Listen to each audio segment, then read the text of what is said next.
Ya, bersama dengan Nur Adinah dari daerah Tutong. Assalamualaikum Nur Adinah, selamat pagi.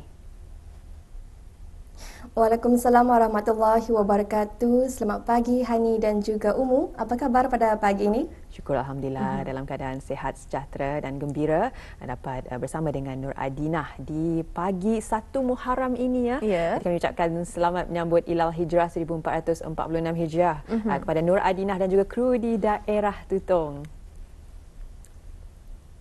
Ya, baik, terima kasih dan ingin diucapkan juga selamat menyambut Ilal Hijrah ya 1446 Hijrah kepada semua kru di studio Bandar Seri Begawan. Ya, juga Alhamdulillah kami doakan semoga permulaannya dan juga pengakhirannya juga tetap baik dan mendapat rahmat dan berkat dari Allah Subhanahu Wa Taala jua. Amin ya rabbal alamin. Ya, Terus saya ada baiklah. soalan. Ya, baiklah Adinah. Tadi kami bertanyakan sudah bersama dengan rakan tugas kita di daerah Belait mengenai dengan bagaimana rakan tugas mengaplikasikan semangat hijrah dalam kehidupan. Mungkin Adinah dapat memberikan perspektif daripada Adinah sendiri. Silakan. Ya, baik, memang kalau kita lihat ya, setiap orang ingin melakukan perubahannya apabila memasuki tahun baru hijrah ya ataupun Ilal Hijrah. Jadi bagi saya secara peribadi memang sentiasa ingin melakukan perubahannya, memperbaiki kepribadian diri agar sentiasa dapat menjadi seorang yang istiqamah dan juga menjadi seorang yang sabar dan juga ikhlas apabila menghadapi pelbagai situasi ya. Ataupun menjalani maafkan saya, menjalani kehidupan seharian juga secara umumnya. Jadi memang sangat besarlah harapan saya untuk dapat melakukan perubahan ini dan dapat mencapai istiqamah secara sempurna ya bagi memperolehi lagi kehidupan yang terbaik lagi ke depannya, insya-Allah. Saya setuju dengan apa yang Adinah katakan mengenai dengan hijrah. Tambahan lagi mengenai dengan ikhlas. Kerana apabila kita ni ikhlas dalam setiap sesuatu perkara, ianya akan membuatkan kita ni itu kuat dalam mengharungi segala apa je ujian yang diberikan oleh Allah Subhanahu Wa Taala. Ya, tepat sekali. Katanya ikhlas, sabar, tetap sabar, juga istiqamah dalam apa yang kita ni lakukan. Terima kasih atas perkongsiannya Nur Adinah. Mudah-mudahan kita ni juga sama-sama dapat menuju ke arah sana untuk kita ni terus orang ikhlas, sabar dan juga istiqamah dalam apa yang kita ni lakukan dalam kehidupan seharian kita ni. Dan ingin mengetahui juga apakah antara bahan visual dan juga info semasa yang akan Nur Adinah kongsikan. Kita serahkan kepada Nur Adinah. Silakan. Ya, baik, terima kasih Hani dan juga Umu. Bismillahirrahmanirrahim. Assalamualaikum warahmatullahi wabarakatuh. Selamat pagi dan juga salam sejahtera Auda. Alhamdulillah kita bersua pada pagi ini dan terima kasih kepada Auda yang terus setia menyaksikan Rampai Pagi yang kami bawakan dari daerah Tutong ya. Dan Auda sempena menyambut mengalu-alukan kedatangan Ilal Hijrah 1446 Hijrah. Didoakan semoga kita semua akan sentiasa istiqamah dalam mengubah diri ke arah yang lebih baik dari tahun yang sebelumnya dan semoga kita semua akan mendapat keberkatan dan juga keredaan daripada Allah Subhanahu Wa Taala. Baiklah, seperti biasa, dalam pertemuan kita kali ini akan dikongsikan beberapa makluman berserta dengan bahan visual yang kita saksikan sebentar nanti. Sebelum itu ingin dikongsikan satu makluman iaitu Pejabat Unit Dakwah Daerah Tutong akan mengadakan aktiviti yang berunsurkan dakwah bil kalam bagi mualaf dan non-Muslim iaitu bengkel khat kaligrafi sempena Ilal Hijrah bagi tahun 1446 Hijrah yang akan diadakan selama 2 hari iaitu pada 10 dan juga 11 Julai 2024 ya, dan akan bermula pada jam 9 pagi hingga 11 pagi dan akan berlangsung di Dewan Bahasa dan Pustaka Daerah Tutong. Manakala makluman yang seterusnya akan diadakan santai kundu Lakanon Lamunan kali kedua yang akan diadakan selama 2 hari. Pada hari Sabtu 13 Julai akan bermula pada jam 6 petang hingga 12 tengah malam, manakala pada hari Ahad 14 Julai akan bermula pada jam 4 petang hingga 11 malam ya. Dan acara ini akan mengambil tempat di nombor 6 Simpang 1513 Kampung Lamunan daerah Tutong di mana akan dibawakan kepada Auda antara pelbagai jual-jualan makanan, minuman, live cook dan juga truk makanan. Jadi bagi Auda yang memiliki kelapangan waktu, bolehlah sama-sama datang beramai-ramai bersama dengan keluarga Auda bagi sama-sama lagi kita memeriahkan acara yang akan diadakan di Kampung Lamunan daerah Tutong. Pada itulah dua makluman yang dikongsikan untuk pagi ini. Untuk seterusnya kita akan beralih untuk ikuti satu bahan visual bagi edisinya untuk pagi ini. Mari kita saksikan bersama.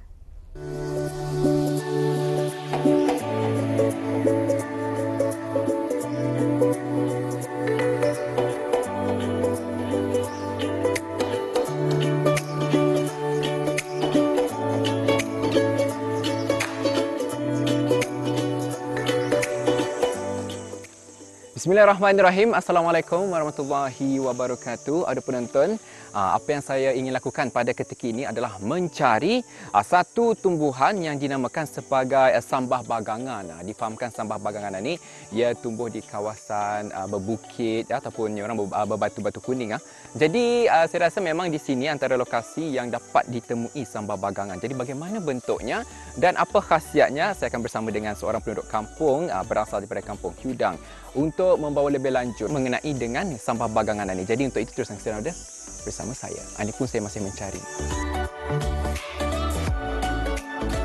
Sambah bagangan merupakan spesies tumbuhan endemik di Kepulauan Borneo yang kerap tumbuh di kawasan pinggir hutan atau di cerun. Bagi sesetengah masyarakat kampung, ada menyebutnya sebagai sambal atau sambar bagangan. Tumbuhan herba ini mempunyai nama botaninya Aedia racemosa dan kelazimannya menghasilkan bunga kecil jenis cymes dan juga buah yang berkurang kecil berwarna hijau merah pada sekitar bulan Mei dan November. Tergolong dari keluarga Rubiaceae, spesies tumbuhan ini mempunyai daun yang agak berkilat di permukaan atas, namun terdapat sebahagiannya mempunyai lubang-lubang berikutan di mamah serangga. Selain mempunyai pucuk daun muda berwarna jambu kemerahan, manakala daun yang tua berwarna hijau. Tumbuhan ini memang tidak asing lagi bagi penduduk tempatan kerana secara tradisinya ia kerap digunakan oleh masyarakat kampung terdahulu sebagai herba yang berguna untuk kesihatan tubuh badan. Bagi melestarikan penggunaan tumbuhan ini sebagai kegunaan harian, Daeng Fatimah binti Jali aktif mengamalkan pengambilan daun herba sambah bagangan sejak tahun 2015 dan banyak mempelajari mengenai khasiat daun tersebut melalui pengalaman dan perkongsian cerita daripada orang tua-tua dahulu yang bermastautin di Kampung Kudang.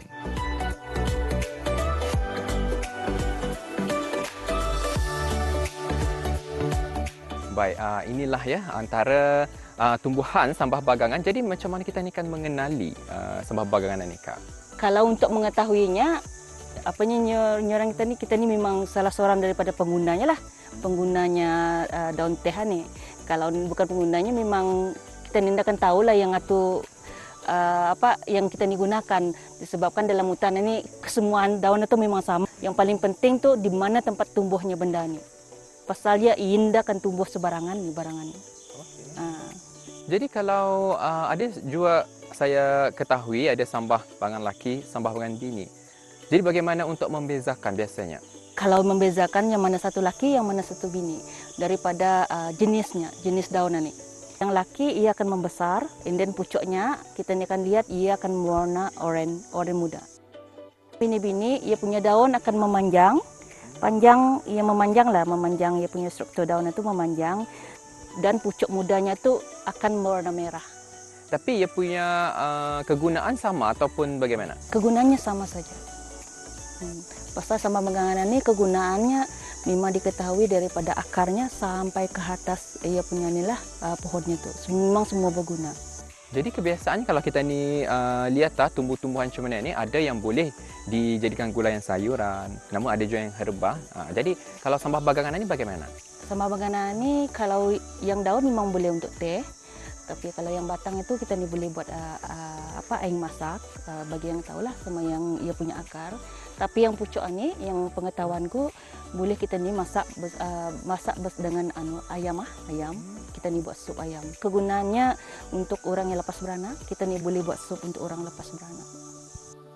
Setelah daun sambah bagangan tua dipetik, daun-daun tersebut dipisahkan daripada tangkainya untuk dicuci.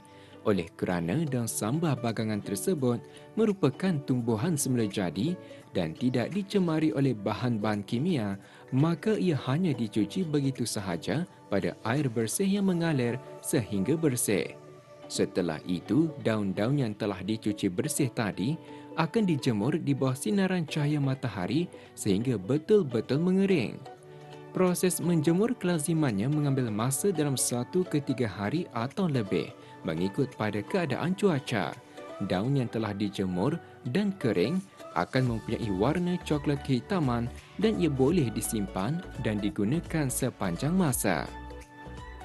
Penyediaannya ada 2 cara. Kalau yang pertama kita ni menggunakan daun yang hidup, yang kita dipanggil yang fresh itulah yang kita ni ambil dari hutan. Lepas tu kita akan masak.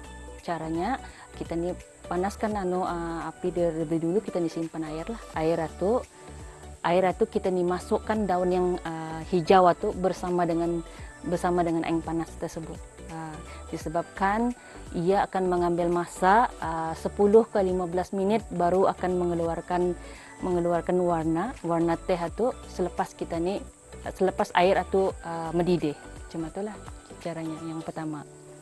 Kalau cara yang kedua yang untuk simpanan lama, kita ni didihkan air panas tanpa kita ni menyimpan yang keringan daun itu ke dalam itu. Indah kita ni masakkan bersama. Caranya kita ni bila sudah mendidih air itu, kita ni simpan dalam teko, daun itu kita ni simpan di dalam teko itu. Cara penyediaannya sudah masak air itu baru kita ni tuang ke dalam teko itu. Di sana kita ni akan melihat warna teh itu akan keluar dengan sendirinya. Itu yang bezanya di antara daun yang nature yang fresh itu sama bila kita ni sudah keringkan. Itu tergantung arah kita ni, disebabkan tumbuhan itu memang tumbuhan herba ataupun kita ni boleh juga menambah improvisekan minuman tersebut. Sama ada kita ni boleh menggunakan madu atau boleh menggunakan lemon. Itu terserah ataupun tergantung dengan cita rasa masing-masing. Boleh diolahkan itu. Kebanyakannya macam setiap negara tu memang ada keluarannya teh tersendiri. Tapi macam kita di sini mau memperkenalkan teh yang ada di Brunei ni memang dari dulu daripada orang lagi keturunan kita ni memang menggunakan teh itu. Sebab itu kita ni mau tahu ataupun orang yang sekarang ni mesti tahu sebenarnya kita ni ada juga produk-produk yang dapat kita ni banggakanlah sebagai khasiat untuk kesihatan kita ni. Daun teh sambah bagangan bersifat organik, dapat dicampur bersama air panas ataupun sejuk, mempunyai warna teh dan aromanya yang semula jadi serta antara tumbuhan yang diklasifikasikan oleh pengamal perubatan tradisional sebagai kepala ubat untuk merawat penyakit cara. Di samping baik diamalkan sebagai tonik untuk menguatkan dan menenangkan otot setelah penat bekerja, selain sebagai ubat untuk penghidap gastrik. Tumbuhan ini juga mengikut pada kajian lain, air rebusan daun teh sambah bagangan mempunyai kapasiti antioksidan yang tinggi, baik untuk melawan pelbagai jenis penyakit. Oleh itu, ia sesuai diminum oleh semua golongan dan peringkat umur bagi tujuan kesihatan.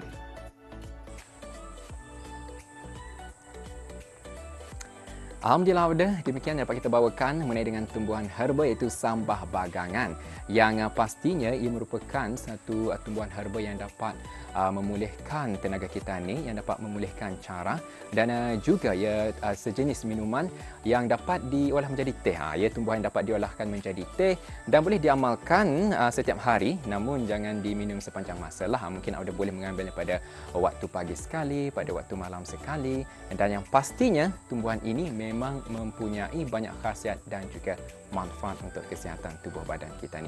Sekian ada penonton, mudah-mudahan daripada pakej program kali ini dapat anda mengambil serba sedikit manfaat ataupun ilmu mengenai dengan sambah bagangan. Sekian, Assalamualaikum warahmatullahi wabarakatuh.